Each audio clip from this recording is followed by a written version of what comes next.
자유장 해석입니다. 부지응답 해석이라고도 하고요. 자유장이란 것은 free field, 구조물로부터 자유로운 집안이란 뜻입니다. 혹은 부지라고 하는데요. 부지란 것은 정지 작업, 건물을 짓기 위해서 땅에 고르는 작업이 완료된 집안을 얘기합니다. 그 완료된 집안에서 흙의 집안 종류가 뭐냐라고 물었을 때 일반적으로 구조물의 기초 밑면, 바닥을 기준면으로 삼는 것이 합리적일 겁니다. 5개의 절로 되어 있는데요. 제일 첫 번째 절은 입사 지진이 뭐냐, 그 다음에 자유장 해석의 기본 개념, 그 다음에 집안이 층으로 되어 있는데요. 수평층으로 되어 있는데 가정을 하는 거죠. 수평층으로 되어 있다고. 실질적으로는 다를 수 있지만은 어차피 우리는 엔지니어로서 문제를 풀어야 되니까 수평으로 된 집안 이라고 해서 그 집안별로 층별로 전달, 그 변이가 맨 밑면에서 각 층을 타고 올라오잖아요. 그 전달하는 그 관계를 전달 함수라고 합니다. 변이의 관계, 응력의 관계. 그 다음에 집안은 기본적으로 비선형 거동을 하기 때문에 우리가 그게 선형으로 고려하려면은 반복법에 의해서 혹은 등가로 선형으로 가정을 하게 됩니다. 일반적으로 제일 많이 쓰는 자유장 해석 프로그램인 쉐이크 같은 경우에 있어가지고 등가 선형 해석을 하게 됩니다. 그 다음에 앞서서 했던 예제를 다시 보게 됩니다. 다시 한번 훑어보게 되고요. 왜 또 자꾸 똑같은 예제를 반복하냐고요? 이전보다 조금만 더 알면 알수록 보는 것이 더 많아질 수가 있습니다. 출처는 구조동력화 3절, 8절, 9절에 해당되는 거고 유튜브 동영상 강의로 올라가 있습니다. 자, 입사 지진 첫 번째, 집안 진동의 주요 요소, 엘센트로 지진이죠, 이거. 1940년도에 엘센트로라는 시에서 계측된 최초의 강진입니다. 그전에는 계측기가 강진을 계측하게 되면 레코드판처럼 해서 튀었기 때문에 계측할 수가 없었습니다. 그래서 처음으로 강진의 모습을 계측한 지진이고요. 0.02초 간격으로 계측을 했습니다.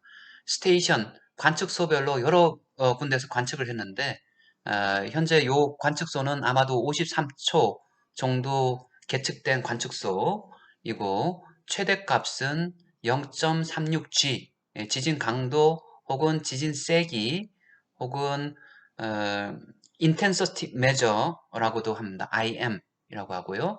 그 다음에 진동수 성분 혹은 주파수 성분, 이게 지금 굉장히 복잡하게 해가지고 하는데 빨주노초 파남보 색깔이 다 있다라고 봅니다. 빨간색은 저주파수, 팔주노초 파남보, 보라색은 고주파수인데요. 햇빛으로 봤을 때 그 색깔이 다 들어가 있어가지고 색깔을 빛을 빨주노초 파남보를 다 합치게 되면은 색깔이 안 나타납니다. 무색. 그래서 화이트 노이즈라고도 부릅니다. 화이트, 흰색 노이즈라고도 합니다. 모든 색깔이 다 들어가 있는 진동수 성분이고요. 그 다음에 구조물에 크게 영향을 주는 것을 가지고 강진 지속 시간이라고 합니다. 에너지가 막 쌓여서 누적된다라고 했을 때 흔들리는 것은 다 에너지를 푸는 작용이잖아요. 그죠? 흔들어 가지고 혈기가 넘치는데 밥을 너무 많이 먹었는데 이게 힘이 솟는데 어떻게 풀어요? 몸을 흔드는 거잖아요. 그죠? 흔드는 과정인데 그 정열적으로 흔드는 구간을 가지고 강진 지속 시간이라고 부릅니다. 강진 지속 시간, 아리아스 인텐서티라고 부르는데요. 이렇게 지속 시간이 있습니다. 지진이 중요한 여러 가지 이유 중에 하나가 우리가 거기 세탁기를 샀는데 우리가 컴퓨터 하는 사람들은 GIGO, Garbage in, Garbage out 걸레를 넣으면은 걸레를 좋은 세탁기에 넣어도 빨아서 나오는 것은 걸레스러운 옷이 나온다입니다. 좋은 재료를 넣어야지 좋은 음식을 만들 수가 있습니다. 그래서 좋은 재료라고 해당되는 것은 겨우 음식의 맛은 재료가 좌지우지하듯이 지진 해석, 내진 설계, 내진 성능 평가는 집안 운동이 사실은 좌지우지한다고 볼 수가 있습니다. 뭐 정밀 모델링을 아무리 뭐 고급 소프트웨어, 고급 세탁기를 썼다 그래도 걸레를 넣으면은 나오는 것은 걸레다입니다. 그래서 집안 운동이 그만큼 중요하고요. 이러한 집안 운동의 특성을 살려가지고 구조물 해석에 응용하는 것이, 왜냐하면 너무 복잡하다라고 하는데요. 응답변이법을 사용할 때 그러면 이때에 우리가 사람들이 얘기할 때 이 지진을 가지고 아무리 설명해도 설명할 수 없으니까 뭐 전문가들은 응답 스펙트럼으로 설명을 하겠지만은 일반 사람들한테 설명할 때는 그래서 최대값이 얼마란 말이요? 라고 얘기했을 때 0.36G 중력 가속도의 36%다 라고 하나의 값으로 얘기하는 것을 좋아하듯이 마찬가지로 0.36G일 때 중력 가속도가 0.36G일 때 관성력이 최대가 되기 때문에 그 값을 정적으로 해가지고 하는 방법이 진도법.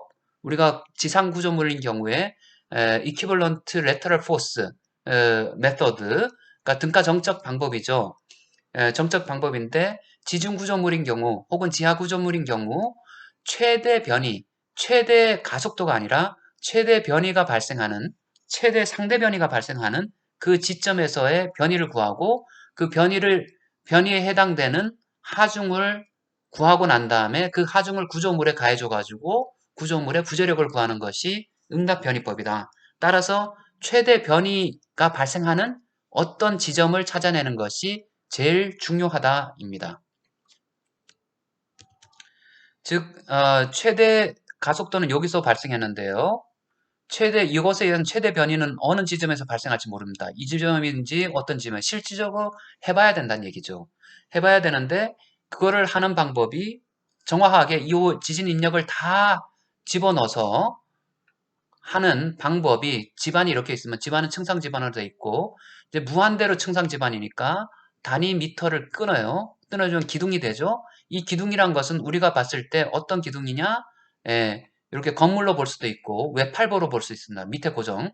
그래서 요 밑에서 하중으로 요 지진 하중으로 흔들어졌을 때 각 집안별로 변이와 가속도, 응답을 구할 수 있다는 얘기죠. 예. 근데 우리가 지금 중요한 건, 집안에서 중요한 것은 변이 응답이 더 중요하다. 가속도 응답보다. 왜냐하면 그 변이를 구조물의 하중으로 전환해서 가해주려고 하니까. 다음 페이지입니다. 다음 페이지에서 요거는 이제 멕시코 시티 1985년도에 멕시코 지진인데요. 우리나라의 세종시, 서울에 해당되는 건데요. 멕시코 같은 경우 굉장히 더운 나라이기 때문에 해발 고도가 굉장히 높은 지역, 분지에다가 행정 수도를 만들었습니다. 그런데 부산 정도 떨어진 거리, 400km 정도 떨어진 거리에서 지진이 발생했습니다. 에피센터라는 것은 진앙, 하이퍼소스, 여기는 진원이라고 부르는데요. 에피센터에서 지진이 발생했을 때 진원에서 지진이 발생하고 진앙, 지표면에서 지진을 다음과 같이 빨주노초 파남보가 있는 지진 크기 150짜리를 계측했는데 이 지진이 여기에 수도까지 가는데 다 줄어들어서 수도 옆에 집안에 도착했을 때는 크기가 150짜리가 35로 줄어버리는 거죠. 거의 힘이 없어졌습니다. 없어졌는데 여기서 계측한 것은 뭐라 그랬죠? 기반암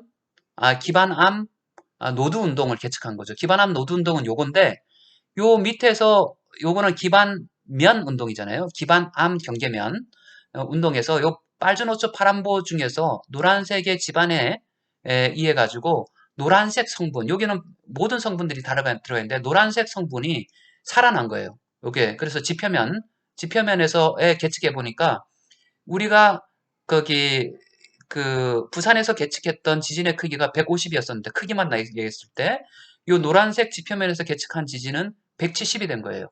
하지만 여기는 노란색분이 없는 거예요. 노란색이 증폭된 거죠. 여기서 응답 스펙트럼을 나타냈을 때 노란색에 해당되는 지진 성분이 증폭된 거죠. 원래는 모든 성분이 빨주노초 파남보가 있었는데 이렇게 에, 요 지역에서 응답 스펙트럼을 나타냈더니 노란색 성분에 해당되는 주기 성분만 증폭이 된 거죠. 노란색 빨주노초 파남보, 그래서 노란색 주기 성분, 노란색 진동수 혹은 주파수 성분이 증폭이 돼서 이렇게 증폭이 됐습니다. 그러면은 이러한 증폭 효과를 고려하는 것이 요 집안을 봤을 때 어떻게 고려할 것이냐? 자유장 해석, 부지응답 해석을 통해서 고려한다. 다음 페이지는 어떻게 합니다. 보면은 멀리 소스에서 진원에서 지진이 발생했고요. 이 지진이 여러 경로를 통해 가지고 이렇게 도달하게 되는데요. 이 안반에 도달한 것은 안반암 노드 운동, 이 삼각점이란 것은 계측 지점입니다. 관측소, 스테이션이죠. 그래서 안반암 노드 운동을 보통은 그 지표면 거기 안반 위에서 계측을 하게 됩니다. 그런데 구조물이 들어서는 것은 주로 안반 위에 구조물이 들어서는 게 아니라 지표면 위에 들어서는 거죠. 이렇게 들어서고 실질적으로 구조물의 지반은 이렇게 여러 층이 돼 있지만은 요 구조물 밑면만 뚫어서 봤을 때 요 지반층들을 수평하게 가정할 수가 있다. 아, 실질적으로 그게 아닌디유? 라고 생각하면은 여러 개 되게 복잡해지니까요. 이렇게 구조물이 없을 때 다 수평 지반으로 가정을 해가지고 여기에 도착한 지진은 굉장히 힘이 다 떨어졌지만은 요곳에 해가지고 지표면으로 얼마큼 크기가 올라가는지 지표면에서 굉장히 많이 증폭되는 걸 봤잖아요. 여기서 좀 전에 150이었었는데 여기서는 35였었고 크기가 근데 이 지표면에서는 170이 됐잖아요. 그죠? 170이 됐으면 어마어마하게 원래 진 것보다 더 크게 크기만 가지고 봤을 때 진폭만 가지고 봤을 때 예, 요 진동수에 해당되는 요 구조물들은 다 넘어졌어요. 그러니까 이 주기에 해당되는 지진들 이 구조물들이 다 넘어진 거죠. 앞에 다시 돌아가 보면은 조금 확대해서 보면은 요 주기가 한 2초 정도 되잖아요. 2초 정도가 증폭이 된 거예요. 이렇게 증폭이 됐으면 2초 정도란 것은 구조물로 봤을 때 뭐 층당 이렇게 단층 작은 건물들은 주기가 잘 안 맞지만은 철근 콘크리트 고층 건물 같은 경우에 있어서 얼추 비슷하게 맞아 들어가면 층당 0.1초라고 봤을 때 2초는 한 20층짜리 건물이잖아요. 그래서 멕시코 시티에서 20층짜리 철근 콘크리트 건물들 뭐 주기가 2초에 해당되는 건물들이 멕시코시티에서 1985년도에 무지하게 많이 넘어졌습니다. 에, 그런 걸로 이제 집안 여기서 밑면에서 지중 혹은 지표면까지 응답이 어떻게 변하는지 이제 지중에서 기반면 응답은 요거였었는데 지표면에서의 응답은 어떻게 되는지 혹은 지중 그 층에서의 응답은 어떻게 되는지 이런 것을 구하는 것을 뭐라고 하냐 하면은 부지응답 해석 혹은 자유장 해석이라고 부릅니다. 왜 자유장? 구조물이 없을 때 이 집안만 가지고 이렇게 해석을 합니다. 집안만 가지고 해석하기 때문에 이 자유장 해석 결과를 가지고 구조물이 있는 경우에 대해서 그 하중으로 변환시켜서 가해주고 구조물이 있는 지상 구조물에 대해서 밑면에서 그렇게 집안 운동으로 가해줄 수 있습니다. 만약에 이 자유장 해석 나는 잘 모르는데 라고 생각하면은 거기 일반적으로 설계 이 집안 조건에 해당되는 뭐 S2, S3, S4라는 집안 분리에 따른 응답 스펙트럼을 사용해서 설계를 할 수도 있습니다. 조금 더 고급적으로 해석하게 되면 일반적으로 덜 보수적이 됩니다. 정확한 값으로 가면 갈수록 덜 보수적이 되고요. 좀 무딘 해석 방법을 사용하면 할수록 굉장히 보수적인 값이 됩니다. 왜냐하면 잘 모르니까 불확실성이 크니까 안전계수를 그만큼 크게 주는 거죠. 다음 것은 이제 스넬의 법칙이라 그러는데요. 스넬의 법칙. 무슨 얘기냐면 진호는 우리가 뭐 이게 10km, 20km, 30km 지중해에서 발생했다고 하는데요. 인간에서 관점에서 할 때는 인간이 2m도 안 되잖아요. 그죠? 10km, 20km는 엄청나게 먼 거라고요. 깊은 거라고요. 그런데 이 지각이 뭐 50km 혹은 60km 정도 된다고 했을 때 지구 중심까지의 거리는 6000km 뭐 이렇게 된단 말이죠. 그럼 어마무시한 거. 지구로 봤을 때는 굉장히 얇은 지각이지만은 사람의 관점에서 봤을 때는 굉장히 깊은 곳에서 그까이 거 뭐 포항 지진 10km 지중 10km에서 발생했어. 얕은 지진이야. 라고 얘기하지만 인간의 관점에서 봤을 때는 어마하게 깊은 곳에서 발생한 지진입니다.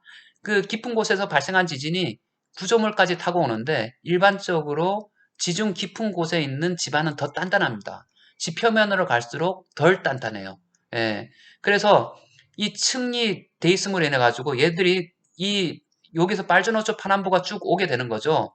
빨주노초 파남보가 아니라 실질적으로 여기에 지진파는 P파와 프라이머리 1차 파란 얘기예요. 세컨더리 2차 파와 혹은 시어 웨이브 그 다음에 여러 가지 표면파 이런 종류들이 거기 다 옵니다. 다 발생하는데 쭉쭉쭉 가는데요. 가다 보니까 P파, S파, 뭐 R파, L파들이 다 가게 되는데요. 다 가서 여기에 도착합니다. 도착하게 되는데 이 친구들이 가면서 층이 이렇게 되어 있으면은 진동의 특성은 빛의 특성과 아주 유사합니다. 그래서 빛이 굴절하듯이 진동도 굴절 해석합니다. 빛이 프리즘을 통과하면은 빛이 프리즘, 삼각형 프리즘을 통과하게 되면은 굴절해가지고 굴절하는 게 진동 수별로 다 다르잖아요. 그래서 빨주노초 파남보가 보이듯이 어, 진동도 전파하면서 이 전파하는 특성이 빛의 특성과 비슷해가지고 굴절을 하게 됩니다. 그래서 강한 집안에서 약한 집안으로 갈 때는 이렇게 큰 각에서 작은 각으로 하게 됩니다. 결국은 가다 보면은 구조물에 도착하는 것은 구조물 관점에서 봤을 때는 밑에서 밑면에서 수직으로 입사하는 것처럼 보입니다. 수직으로 수직 직사각형으로 멀리 떠져 있으니까 이렇게 입사해야죠. 아닙니다. 오다 보면은 계속 굴절해가지고 밑면에서 봤을 때는 밑면에서 윗면으로 들어가는 걸로 수직으로 입사하는 걸로 보이고 그게 첫 번째 가정이고 두 번째 가정은 파동이 밑면에서 윗면으로 올라갈 때 밑면에서 윗면으로 올라갈 때 여기가 올라가잖아요. 요걸 P파라 그러고요. 요걸 S파라 합니다. S파는 이렇게 S 형태로 계속 움직입니다. 쉐이크 하면서. 근데 이렇게 단순 무식하게 움직이는 것들은 멀리 못 가요. 지쳐요. 제일 빨리 달리긴 하는데 경로가 짧으니까 제일 하게 되면 지쳐요. 그래서 피파가 제일 먼저 도착해요. 근데 하지만은 이놈은 너무 지쳐가지고 구조물에 아래 위로 움직여가지고 밑으로 이렇게 점프하는 거 보면 아래 위로 움직이는데 별로 영향을 안 줘요. 하지만은 이놈 같은 경우는 조금 전원보다 느리게 움직이잖아요. 그죠? 그러니까 얘는 고지고대로 직선으로 얘는 옆으로 뱀처럼 움직이니까 느리게 움직이는데 피파보다는 늦게 도착하지만 덜 지쳐요. 다른 얘기를 하면은 이 파의 크기는 여전히 살아있다는 얘기죠. 살아있기 때문에 S파는 옆으로 흔들리면서 계속 위로 올라가는데요. 이 구조물에 옆으로 흔들어주고 계속 살아있습니다. 그렇기 때문에 진폭도 크기 때문에 이놈이 가장 큰 문제가 되고요. 가장 큰 문제가 되고 그 다음에 표면을 따라서 길을 따라서 오는 거 있어요. 위로 안 가고 길을 따라서 오는 것이 이렇게 표면파인데요. 우리가 일반적으로 해석에 사용하는 것은 밑면에서부터 밑면 깊숙한 곳에부터 윗면으로 수직으로 입사하는 파인데 우리가 고려해야 되는 것은 옆으로 흔들리는 파, S파. 그러니까 수직 두 방향, S파가 이제 수직 두 방향 있잖아요. 남북 방향, 동서 방향으로 ESN, NS, EW 방향으로 흔들리는 수평 으로 흔들리는 S파만 고려하게 됩니다. 1차원 파동 전파. 그래서 이거를 고려하기 위해서 야 그렇다면 옛날에는 이런 기둥 막대기로 하나로 해가지고 막대기로 이렇게 전단역만 움직이면 되잖아 라고 했더니 예전에 실제로 이렇게 막대기 구조하는 사람들이 꽤 썼어요. 하지만은 시대가 지나면서 야 우리가 이론도 개발되는데 조금 더 고급 이론을 쓰자라고 해가지고 층상 집안의 물성치도 고려해가지고 예전에 탄성 계수가 아니라 지금 전단 탄성 계수소 써가지고 전단력이 중요하니까요. 이렇게 1차원 파동 전파 이론을 써가지고 부지응답 해석을 하기 시작했습니다. 그래서 1차원 파동 전파는 여기서 부지응답 해석에 사용되는 기본 개념은 1차원 파동 전파고요. 그 다음 모든 지층은 수평하고 지층은 수평하고 기반암으로부터 수직으로 입사한다 얘기했죠. 스넬의 법칙에 의해 가지고 입사하는 S파인데 S파 중에서 지표면하고 평행한파를 SH파라고 합니다. 네. SH파에 의해서 영향을 받는다. 우리가 이 방향이라고 하면요. 지표면에 평행한 이 방향을 주로 쓰잖아요. 지진 해석할 때.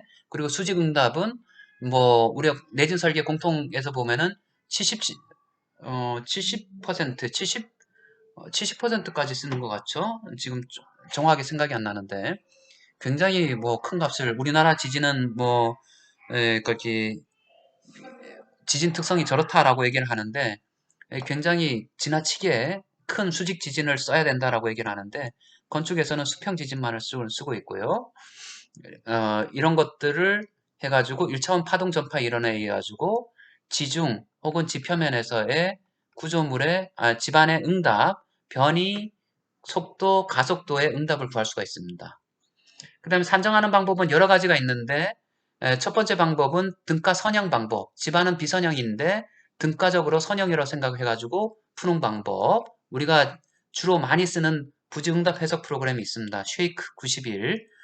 그 프로그램에 쓰고요. 그 다음에 랜덤 이론. 그래서 PSD라고 해가지고 파워 스펙트럼 밀도 함수가 이렇게 되는데요. 그것에 의해 가지고 불확실성이 워낙 크니까 불확실성, 집안의 지진은 어떤 특정한 형태로 나타낼 수가 없다. 확률적인 형태로 나타낼 수가 있다 해서 확률적인 형태의 지중 혹은 지표면에서의 응답을 구하는 방법, 랜덤 띠오리가 있고요. 대부분 것들은 지금 구조동력학 책에서 6장 3절에 다 설명이 되어 있습니다. 간단하게나마. 그래서 그거를 또 유튜브 더 심오한 지식이 필요하다라고 하는 분들은 유튜브를 보시면 되고, 뭐 굉장히 저도 민망한 유튜브이긴 하지만은 그래도 우리가 학문은 진보해야 되고 기술도 진보해야 되기 때문에 조금 실수가 있더라도 여러분들이 코멘트를 해주시고 그다음 먹거리가 있으면 혹은 경계를 넘을 뭐 기계든 전기든 우리가 해가지고 먹거리가 생길 수 있는 분야가 있으면은 더 추가할 수 있도록 여러분들이 코멘트를 해주시면은 앞으로 계속 보완해 나가겠습니다. 그래서 완전 등가 선형이 아니라 진짜 비선형 해석을 한다라고 하는데요. 그 다음에 2번하고 3번은 일반적으로 굉장히 어렵고 설계에 사용하기에는 이게 손맛을 너무 많이 탑니다. 그나마 등가 선형인 방법이 기술자들이 선형에 익숙해져 있고 그 다음 과거에서부터 꾸준히 사용해가지고 이게 어느 정도 경험도 쌓였던 방법이고 하지만 2번, 3번 방법은 뭐 듣는 것만으로 확률이란 말 듣는 것만으로 어렵고 그다음 완전 비선형 해석한다는 것 자체도 너무나 거기 먼 세상 얘기이기 때문에 아직까지 실무에 적용하기에는 에, 적용할 수도 있겠죠. 하지만은 이것이 우리가 에, 거기 엔지니어로서 80점을 지금까지 맡아왔는데 85점을 막기 위해 가지고 2번 혹은 3번을 써가지고 잘못 적용했을 때는 60점 미만도 될 수 있다는 얘기죠. 예전보다 더 엉망인 결과가 있습니다. 그래서 고급 방법을 쓸 때는 항상 가이드라인이 있어야 됩니다. 가이드라인은 정적 해석 방법, 이미 검증된 방법에 의해서 가이드라인을 주어줘야 되는 거죠. 어, 일반적으로 등가 선형 방법을 쓰면은 전반적으로 이 방법마저도 실무자들한테는 어렵긴 하지만은 항상 우리가 사용자는 개발자는 베리피케이션을 해야 되고 사용자는 밸리데이션을 해야 되는데 밸리데이션을 하는 여러 가지 방법은 기존에 요 정도 값이 나왔다 비교하는 겁니다. 베리피케이션은 한 단계 한 단계별로 검증해가지고 이게 맞다라는 걸 확실하게 증명해 보이는 거고 밸리데이션이란 것은 과거에 사용했던 방법하고 그 값이 크게 차이가 나지 않는다라는 것을 보여주는 겁니다. 그래서 사용자는 밸리데이션을 해야 되고 개발자는 베리피케이션을 해야 된다. 그리고 우리가 등가 선형 방법을 일반적으로 사용하고 등가 선형 방법은 기존의 방법과 비교했을 때 우리가 뭐 거기 단일 코사인, 이중 코사인 혹은 이 기존에 사용했던 방법이면은 자유장 해석으로 구한 값이 이 값과 비교했을 때 크게 다르지 않다. 만약에 크게 다르다면은 엔지니어링 의미에서 어떠한 효과 때문에 이것이 조금 더 정확한 값이다 라고 얘기해 주는 거죠. 밑에 그림 같은 경우는 1차원 S파가 뭐냐라는 걸 보여주는 겁니다. 파동이 여기서부터 이렇게 전파하고 있는데요. 전파하는 방향에 연직되게 움직이는 거죠. S파입니다. S파. 실질적으로는 두 가지 성분이 다 있죠. 다 서 있는데 우리가 지표면과 평행한 방향으로 움직이는 것을 SH파라고 부릅니다. 지표면과 수직한 방향으로 움직이는 거를 SV파라고 부르죠. 왜냐하면 지표면이 이렇게 돼 있다. 만약에 파동이 왼쪽에서 오른쪽으로 경사지게 임려한다. 이거는 이렇게 두 가지 파가 있는데요. 이렇게 파가 있는데 지표면하고 평행하게 움직이는 것을 SH파라고 한다. 나중에 그림 보면은 조금 이해가 되기 쉽습니다.